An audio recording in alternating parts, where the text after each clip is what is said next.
So, ladies and gentlemen, that was a little introduction. I hope it's not, I don't think it'll be too heavy for this audience. So, I'm not going to pick anyone, but if anyone wants to just have a little gander at a question. Okay, let me kick things off then. Is that okay? A quick one. Do you mind if I stray into local politics, since we touched on it a little bit?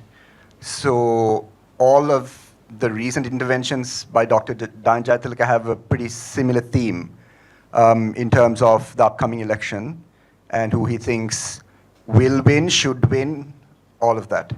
I think we had this conversation briefly over WhatsApp about, what can we say, not vanguardism, but the thought leaders within the NPP and the thought leaders within the JVP and what the inconsistencies that exist there. And the idea of vanguardism is that it leads the populace, right?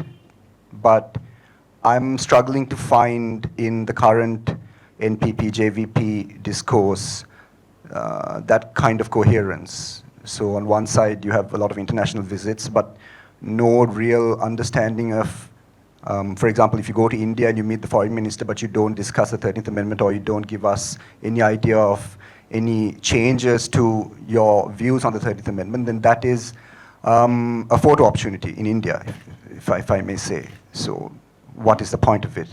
Or if we're talking about going to a foreign factory, again in India, and talk about, say that you don't want investment, but you want the technology. And at the same time, you want to guard against so-called neo-imperial institutions, but you also want to join global production networks and the free trade regime. So I'm worried about these inconsistencies and what the new wave of vanguardism will mean for Sri Lankan public policy. And with respect, I think, to the interventions made by Dr. Jayatilaka, I think we have to really question. I think I've written about the current path. There's plenty of things we can say about this current plan and path and route we're taking to debt sustainability. But on the alternative, I think it's important that we hear a little bit more from Dr. Jayatilaka on these inconsistencies.